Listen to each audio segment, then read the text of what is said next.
Brazing के बारे में पढ़ा था। ठीक है, ब्रेजिंग एक ऐसी क्रिया थी जो वेल्डिंग के समानुपाती ही एक मजबूत जोड़ का निर्माण करने में सहायक होती है। ठीक है, ब्रेजिंग के द्वारा भी वेल्डिंग जैसा मजबूत जोड़ बना सकते हैं। ठीक है, ब्रेजिंग वाले जो जोड़ होते हैं बार्सन एमबीबी सक्षम होते हैं। ठीक है, उस चैप्टर के अंदर हमने ये देखा था कि ब्रेजिंग कितनी प्रकार से की जाती है, कौन कौन सी उसकी विधियाँ हैं। ठीक है, स्पेल्टर किसे कहते हैं। ठीक है, तो किन किन धातुओं का मिश्रण वो होता है, वो तमाम चीज़ें उस चैप्टर के अंदर हमने देखी थी। तो आज का जो हमारा चैप्टर है वो है सोल्डरिंग एंड देयर मेथड्स, यानी कि सोल्डरिंग क्या होती है और उसको करने की विधियाँ कौन सी हैं। ठीक है, तो इस चैप्टर के बारे में हम सोल्डरिंग के बारे में देखेंगे। तो सोल्डरिंग जो होता है दो या दो से अधिक धातुओं की सतह को, ठीक है, दो या दो से अधिक धातुओं की सतह को तारों या सोल्डर के द्वारा जोड़ने का एक प्रोसेस है। ठीक है, यानी कि जो दो धातुएं हो या दो से अधिक धातुएं हों वो तार के माध्यम से या सोल्डर के माध्यम से जोड़ने का एक मेथड है। ठीक है, इसके अंदर क्या होता है, सोल्डरिंग के अंदर बेस धातु को पिघलाने की जरूरत नहीं होती है। ठीक है, हम केवल स्पेल्टर इसको सोल्डर को पिघलाते हैं। ठीक है, सोल्डर पिघल कर क्या करता है कि परत बिछा देता है जोड़ी जाने वाली धातुओं के ऊपर। ठीक है, और वो परत ठंडी होकर एक जोड़ का निर्माण कर देती है। ठीक है, अगर सरल शब्दों में कहें तो ये एक प्रकार का कच्चा टाका होता है। ठीक है, अगर कभी भी जीवन में तुम ये समझ पढ़ो कि कच्चा टाका किसे कहते हैं, तो सोल्डरिंग एक कच्चा टाका है और ब्रेजिंग एक पक्का टाका है। ठीक है, वेल्डिंग भी एक पक्का टाका है और ब्रेजिंग भी एक पक्का टाका है, परंतु सोल्डरिंग एक कच्चा टाका है, जरा से झटके से टूट जाते हैं। ठीक है, बाहर करने में बिल्कुल भी सक्षम नहीं होते हैं ये लोग। ठीक है, तो अगर टेम्परेचर की बात करूँ मैं, जैसे वेल्डिंग के बारे में मैंने बताया था कि भाई 3600 डिग्री सेल्सियस से लेकर 4000 डिग्री सेल्सियस तक का टेम्परेचर वेल्डिंग में जनरेट होता है। ठीक है, तो सोल्डरिंग में जो टेम्परेचर होता है वो 350 डिग्री सेल्सियस तक अधिकतम टेम्परेचर क्रिएट होता है। ठीक है, 350 डिग्री सेल्सियस तक टेम्परेचर उत्पन्न होता है, इससे ज़्यादा टेम्परेचर उत्पन्न नहीं होता है इसमें। ठीक है, यानी कि लो हीट पे, ताप पे जोड़ी जाने वाली क्रिया है, ये की जाने वाली क्रिया है। ठीक है, तो इसकी डेफिनेशन पता लगी भाई हमें। अगर सरल शब्दों में बात करें तो दो या दो से अधिक धातुओं को सोल्डर या तार की सहायता से जोड़ने की प्रोसेस को हम सोल्डरिंग कहते हैं। यह एक ऐसी प्रक्रिया है जिसके अंदर मूल धातु को पिघलाने की जरूरत नहीं पड़ती, केवल सोल्डर को हम पिघलाते हैं और सोल्डर पिघल कर जोड़ की सतह पर फैल जाता है और ठंडा होकर एक जोड़ का निर्माण करता है। ठीक है, ये पूरी प्रक्रिया 350 डिग्री सेल्सियस ताप पर पूरी की जा सकती है। ठीक है, इसके बाद बात करते हैं हम सोल्डर शब्द क्या होता है। ठीक है, जैसे आर्क वेल्डिंग में हम इलेक्ट्रोड का इस्तेमाल करते हैं, तो इलेक्ट्रोड क्या है, एक पिलर मेटल है। तो सोल्डरिंग जो विधि है हमारी, सोल्डर भी एक पिलर मेटल है। ठीक है, सोल्डर जो होता है लेड और टिन की एक मिश्र धातु है, सीसा और टिन की एक मिश्र धातु है, यानी कि दो अवयवों को मिलाकर इसका निर्माण हम करते हैं। ठीक है, अलग अलग रेशों में इसको मिलाया जाता है। अधिक मात्रा जो होती है इसमें टिन की होती है, ठीक है, लेड की मात्रा कम होती है। ठीक है, इन दोनों का गलनांक अलग अलग होता है। कोई भी मेटल हो दुनिया का, उसके अगर गलनांक की बात करें, गलनांक से हमारा मतलब होता है एक ऐसा टेम्परेचर जिस पर पहुंचकर धातु पिघल जाती है, उसको हम क्या बोलते हैं, मेल्टिंग पॉइंट या गलनांक बिंदु कहते हैं। ठीक है, तो इनका अलग अलग होता है। सोल्डर में लेड की मात्रा कम रखी जाती है क्योंकि ये जहरीली प्रवृत्ति का होता है। क्या होता है, जब कोई भी मेटल पिघलता है तो स्मोक भी निकलता है। ठीक है, धुआं निकलता है। तो लेड जो होता है जहरीली प्रवृत्ति का होता है, इससे जहरीला धुआं कम होता है जो हमारे स्वास्थ्य पर बुरा प्रभाव डाल सकता है। ठीक है, तो इसलिए इसकी मात्रा को इसमें थोड़ा निर्धारित मात्रा में ही रखा जाता है, बहुत अधिक मात्रा इसकी नहीं रखनी चाहिए। उसके बाद सोल्डर में तांबा, चांदी, जस्ता तथा एंटीमनी भी एक मेटल होता है, इनको मिलाया जाता है। ठीक है, अगर इसकी गुणवत्ता में वृद्धि करनी हो, ठीक है, सोल्डर की अगर गुणवत्ता में वृद्धि करनी है तो हमें इन मेटल्स को भी आंशिक तौर पर इसमें मिला सकते हैं। ठीक है, बहुत ज़्यादा मात्रा में नहीं मिलाएंगे, आंशिक तौर पर मिला सकते हैं। ठीक है, एंटीमनी जैसे 5% तक मिलाया जाता है कभी कभी। ठीक है, तो जो रेशो होता है टिन का और लेड का, किस रेशो में, किस अनुपात में मिलाए जाते हैं, ये भी हमें ज्ञात होना चाहिए, ये भी हमें पता होना चाहिए। तो सबसे पहले मैं बात करता हूँ, जैसे अगर ज़्यादातर जो सोल्डर का निर्माण करते हैं हमें 60 और 40, ठीक है, यानी कि 60% टिन और 40% लेड की मात्रा उसमें रखी जाएगी। ठीक है, तो उसमें जो है 50-50 का रेशो भी हम रख सकते हैं। ठीक है, 40-60 का रेशो भी रख सकते हैं, 91 का रेशो भी रख सकते हैं और 95 प्लस 5% एंटीमनी मिलाकर भी इसका निर्माण हम कर सकते हैं। ठीक है, ये 5% एंटीमनी के लिए है, इसमें लेड नहीं मिलेगा बिल्कुल भी। ठीक है, अगर ये रेशो रखेंगे हम सबसे लास्ट वाला। ठीक है, तो ये अलग अलग रेशो में ये हम अपने कार्य की प्रवृत्ति के अनुसार इनका निर्माण करते हैं और उसका उपयोग करते हैं। ठीक है, तो अलग अलग रेशो में हमें शोल्डर प्राप्त होता है, तार के रूप में होता है ज़्यादातर। ठीक है, देखा भी होगा आप लोगों ने कि जैसे कोई सोल्डरिंग करता है, हम करवाने के लिए घरेलू कामों में भी कई बार हमें सोल्डरिंग की ज़रूरत पड़ती है तो हम जाते हैं। ठीक है, वो एक तार लिपटा हुआ रहता है रोड के ऊपर। ठीक है, बिल्कुल नरम तार होता है। ठीक है, तो उसका इस्तेमाल हम करते हैं सोल्डरिंग के लिए। उसके बाद हमें डिफरेंस पता होना चाहिए सॉफ्ट शोल्डर और हार्ड शोल्डर के अंदर। ठीक है, सॉफ्ट शोल्डर से मेरा तात्पर्य है ऐसा शोल्डर जिसका इस्तेमाल सोल्डरिंग कार्यों में किया जाता है। ठीक है, सोल्डरिंग कार्यों में किया जाता है, जो कि लेड और टीन की मिश्रित धातु, मैंने अभी बताया है, लेड और टीन की मिश्रित धातु है, एक अलॉय मेटल है ये लेड और टीन का, लेड शीशे को कहते हैं। ठीक है, तो इसके बाद जो है इसमें कैडमियम और बिस्मुथ मिला देने से इसका गलनांक और भी कम किया जा सकता है। मैंने बताया कि अगर लेड और टीन के द्वारा हम इसका निर्माण करेंगे तो जो गलनांक बिंदु होगा वो लगभग 350 सेल्सियस तक हो सकता है अधिकतम। ठीक है, परंतु अगर इससे भी कम के सोल्डरिंग हमें करनी है, ठीक है, तो इसमें हम कैडमियम और बिस्मुथ नामक पदार्थों को मिला देंगे तो इसका गलनांक 350 डिग्री सेल्सियस से भी घट जाएगा या कम हो जाएगा। ठीक है, तो उसके बाद हम बात करते हैं भाई हार्ड शोल्डर की। हार्ड शोल्डर या कठोर शोल्डर एक ऐसा शोल्डर होता है जिसको हम स्पेल्टर कहते हैं। ठीक है, ब्रेजिंग में इस्तेमाल किया जाता है। हार्ड शोल्डर से मतलब ब्रेजिंग भी होता है, ये हमें याद रखना है। ठीक है, हार्ड शोल्डर ब्रेजिंग में इस्तेमाल किया जाता है जिसको हम स्पेल्टर कहते हैं। ठीक है, वो हार्ड शोल्डर जो होता है कॉपर और जिंक की मिश्रित धातु होती है, जिसको 4:1 के अनुपात में बनाया जाता है। ठीक है, जो इसका रेशो होता है यानी कि 4 भाग इसमें कॉपर के होते हैं तो 1 भाग इसमें जिंक का होता है, इस अनुपात में हम इसको बनाते हैं। ठीक है, तो गुणवत्ता बढ़ोतरी के लिए इसमें सिल्वर टिन या एंटीमनी मिलाते हैं। ठीक है, अगर इस गुणवत्ता को हमें बढ़ाना है तो सिल्वर का मतलब होता है चांदी। ठीक है, चांदी टिन या इसमें एंटीमनी मिला देंगे तो इसकी गुणवत्ता में वृद्धि हो जाएगी। ठीक है, पर चांदी और एंटीमनी एक महंगे मेटल्स हैं। ठीक है, इनको आंशिक तौर पर इसमें मिलाया जा सकता है गुणवत्ता वृद्धि के लिए। ठीक है, गुणवत्ता से मेरा मतलब है क्वालिटी अगर इंक्रीज करनी हो मेथडों की तो इनमें आंशिक तौर पर इन मेटल्स को हम मिला सकते हैं। ठीक है, अगर इनको मिला दिया जाता है तो उसका अधिकतम टेम्परेचर 350 डिग्री सेल्सियस से लेकर 900 डिग्री सेल्सियस तक हो जाता है। ठीक है, ये इतना टेम्परेचर हो सकता है। क्या होता है जब कई पदार्थों को मिलाकर हम किसी एक नए पदार्थ का निर्माण करते हैं तो उसके गुणों में या तो वृद्धि हो जाती है या कमी भी की जा सकती है। ठीक है, ये कमी या वृद्धि हम अपनी आवश्यकताओं को ध्यान में रखते हुए करते हैं। ठीक है, तो ये होता है भाई हमारा हार्ड शोल्डर। हमें हार्ड शोल्डर और सॉफ्ट शोल्डर के बीच में अंतर का पता लग गया। ठीक है, अब हम बात करते हैं सिलेक्शन ऑफ शोल्डर कि तुम्हें शोल्डर का चयन करना है तो क्या चीज़ें देखोगे। ठीक है, जब तक हमें पता नहीं होगा कि शोल्डर एक कोई भी तार हमें पकड़ा दिया जाए, बोल दिया जाए ये शोल्डर है, पर हमें कुछ पता होना चाहिए उसके बारे में। तो क्या क्वालिटी जब देखेंगे वो देखते हैं। ठीक है, एक शोल्डर मजबूत होना चाहिए। ठीक है, जब हम काम करें तो शोल्डर मजबूत होना चाहिए। विभिन्न धातुओं के लिए अलग अलग शोल्डर का प्रयोग करना चाहिए। ऐसा नहीं है कि सभी धातुओं के लिए एक ही प्रकार का शोल्डर होता है, सबके लिए अलग अलग होता है। मेटल्स अलग अलग हैं, उनके गुण अलग अलग हैं, तो उनके लिए शोल्डर भी अलग अलग है। ठीक है, तो हमें ये ध्यान रखना है कि अलग अलग धातुओं के लिए अलग अलग शोल्डर का इस्तेमाल करना है।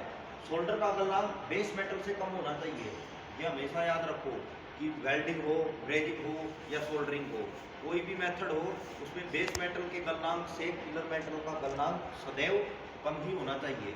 ठीक है, तो इसमें भी ऐसा ही है, गलनांक शोल्डर का बेस मेटल से कम होगा तभी वो जल्दी पिघलेगा। ठीक है, उसके बाद शोल्डर पिघलकर सरलता से जोड़ पर फैल जाने वाला होना चाहिए। ठीक है, जैसे ही उसको हीट मिले, जैसे ही उसको ताप मिले, वो जल्दी से पिघल कर उस पर फैल जाना चाहिए मेन धातु पर। ठीक है, शोल्डर जोड़ी जाने वाली धातु से अच्छी प्रकार जुड़ने वाला होना चाहिए। कई बार अगर धातु में कमी हो जाती है तो अच्छी प्रकार से नहीं जुड़ती है। ठीक है, पूरक तत्वों की कमी के कारण। ठीक है, तो उसमें पूरक तत्व अच्छी प्रकार से मिले होने चाहिए, मिश्रित होने चाहिए, ताकि वो जोड़ की सतह पर अच्छी प्रकार से फैल जाए। ठीक है, तो ये क्लियर भाई। इस प्रकार हम ये इन गुणों को देखकर सोल्डर का सिलेक्शन कर सकते हैं। उसके बाद सोल्डरिंग फ्लक्स, अगर हम फ्लक्स की बात करें, ठीक है, तो सोल्डरिंग में भी फ्लक्स का इस्तेमाल करना पड़ता है हमें, ब्रेजिंग में भी फ्लक्स का इस्तेमाल करना पड़ता है, गैस वेल्डिंग में भी करना पड़ता है और आर्क वेल्डिंग में भी करना पड़ता है। ठीक है, तो क्या होता है एनवायरनमेंट के अंदर ऑक्सीडेशन, मैं शुरू से बता रहा हूँ कि ऑक्सीडेशन की क्रिया होती है।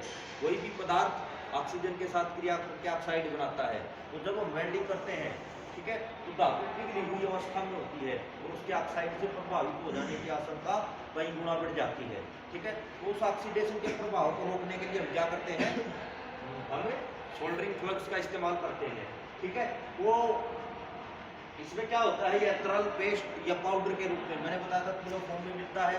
तरल यानी कि लिक्विड, पेस्ट, गाढ़ा, जैसे कोलगेट वगैरह होती है उसको पेस्ट बोलते हैं हम, उस टाइप में मिलता है, और पाउडर के रूप में मिलता है।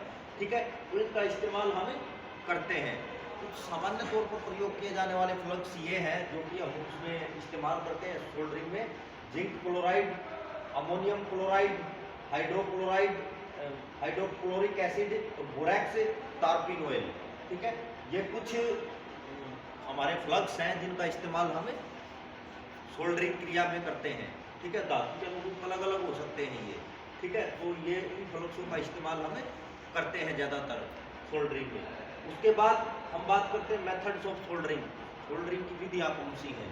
ठीक है, अब हमें फ्लक्स के बारे में देख लिया है, उसके बाद हम इसकी विधियों के बारे में देखते हैं। वो 3 विधियाँ हैं प्रमुख रूप से भाई। एक को बोलते हैं हैंड सोल्डरिंग। ठीक है, यानी कि हैंड सोल्डरिंग का जैसे कि स्पष्ट रूप से ये नाम पता लग रहा है, हाथ के द्वारा की जाने वाली सोल्डरिंग को हमें हैंड सोल्डरिंग कहते हैं। ठीक है, इसमें सोल्डरिंग आयरन को गर्म करके कम अंतराल पर टाके लगाए जाते हैं। कम अंतराल का मतलब है थोड़ी थोड़ी जगह को छोड़कर, अंतराल का मतलब गैप से होता है हमारा। ठीक है, थोड़ा थोड़ा गैप देकर हम टाके लगाते हैं और जोड़ को मजबूती प्रदान करते हैं। ठीक है, तो ये होती है हमारी हैंड सोल्डरिंग। उसके बाद होता है वेव सोल्डरिंग। यह सोल्डरिंग करने की एक यांत्रिक विधि है। यांत्रिक विधि यानी कि मैकेनिकल प्रोसेस है ये।